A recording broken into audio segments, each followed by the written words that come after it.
बाबा बाबा गोड़ लागत तनी गोड़ जिया लागत जिया जिया बच्चा जिया। बाबा अरे ए बाबा हमनी के गांव से शहर में आइल बनी जा कुछ रोजगार खातिर तनी हमार हथवा देख के बताई ना कि देखी एहिजा गुजारा होई कि ना ए शहर में तनी देखी ना।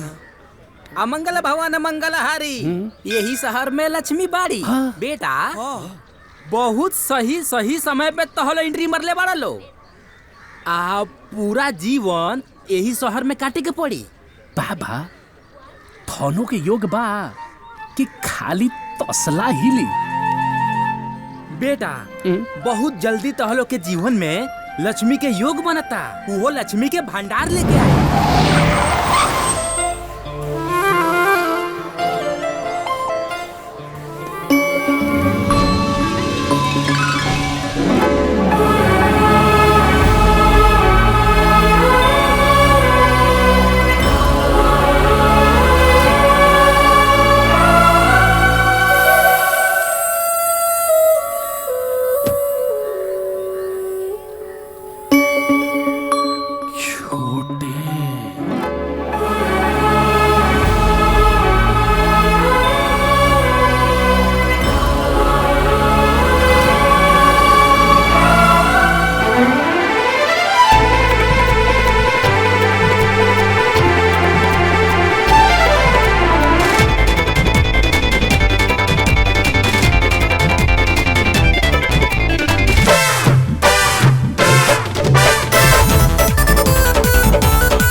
तुहर आगा बेजोड़ तुहर पाछा बेजोड़ जोने साचा में ढललू उ साचा बेजोड़।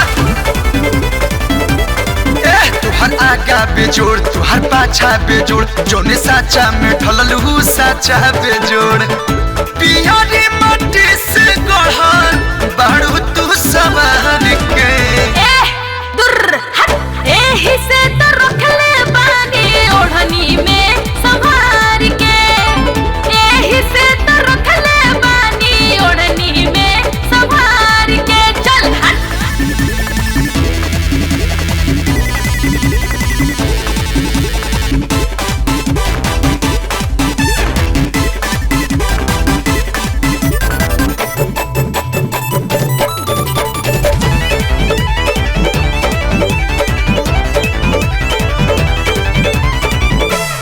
अरे छोटे लक्ष्मी लक्ष्मी हमार लक्ष्मी कहाँ बिया?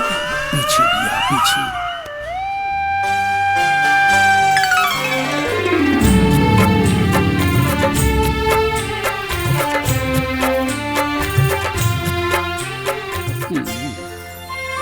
बाबा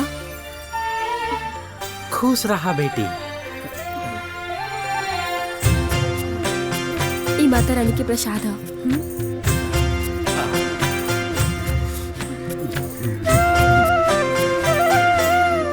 छोटे हाँ बड़े का सोचत रे?